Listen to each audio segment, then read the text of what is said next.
Praise the lord. ఎక్కడికి వెళ్తున్నారా అనుకుంటున్నారా? ఈరోజు ఈస్టర్. సో ఫ్లైట్ చూశాను. ఇక్కడ చిల్ అవుతున్నాయి మేకలు.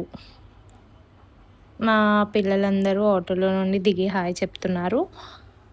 యాక్చువల్లీ అందరం ఒకటే ఆటోలో వెళ్ళాము. ఆ ప్లేస్కి రీచ్ అయ్యాక అందరు హాయ్ చెప్తున్నారు. Hi hi hi. సో ఇప్పుడు కొంచెం చాయ్ తాగాలి. ఇప్పుడు ఇట్స్ టీ టైం. చాయ్ తాగేసి మా వాళ్ళందరూ కింద కష్టపడుతున్నారు. ఏంటి దేని గురించి కష్టపడుతున్నారు అనుకుంటున్నారా? Passion of the Christ movie తెలుసు కదా మీ అందరికీ. సో ఈస్టర్ రోజు ఈవినింగ్ స్ట్రీట్స్లో passion of the Christ movie వేశాము. సో మా చర్చ్ అన్న వాళ్ళు యూత్ అందరం కష్టపడుతున్నాము సెట్ చేయడానికి. సో ఆ స్ట్రీట్ లైట్ని అలా బెడ్షీట్తో కప్పేసి ఎక్స్పోజర్ లైట్ ఎక్స్పోజర్ ఆపేసాము. సో స్క్రీన్ సెట్ అయింది. Yes it started. సో అందరు కూర్చొని సీరియస్గా చూస్తున్నారు. ఎక్కువ మట్టుకు చిన్నపిల్లలు చాలా ఇంట్రెస్టింగ్గా చూస్తారు.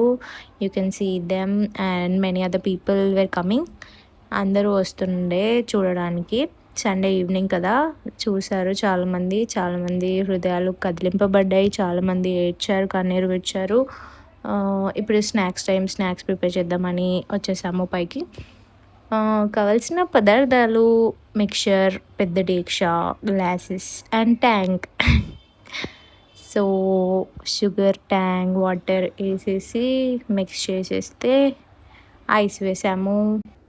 ఇదంతా ప్రిపేర్ చేసి వచ్చిన వాళ్ళందరికీ ఇచ్చేసాము యాజ్ సమ్ స్నాక్స్. కాగా తన అద్వితీయ కుమారుణ్ణి దేవుడు పంపించిండు. మన పాపముల నుంచి మనకు విడుదల కలిగిందన్నమాట. ప్రతి బిడ్డను తండ్రి మీరు దర్శించండి అయ్యా. నిజమైన మార్గంను, సత్యంను మీరేం తెలుసుకోలాగిన వారి హృదయాలను మీరు తెరవండి తండ్రి. నీకు స్తోత్రం. ఒక చిన్న ప్రేయర్ చేసుకున్న తర్వాత ప్రిపేర్ చేసిన స్నాక్స్ అందరు ఆడియన్స్ అందరికీ ఇచ్చేసిన తర్వాత పైకి వెళ్ళిపోయాము. అందరం చాలా టైర్డ్ ఉండే. ఈరోజు పాల్ అంకుల్ బర్త్డే ఉండే. సో ఒక చిన్న ప్రేయర్ చేసుకొని కేక్ కటింగ్ చేసుకున్నాము. ఆఫ్టర్ కేక్ కటింగ్ ఒక గ్రూప్ పిక్చర్తో we have ended the day. Bye bye.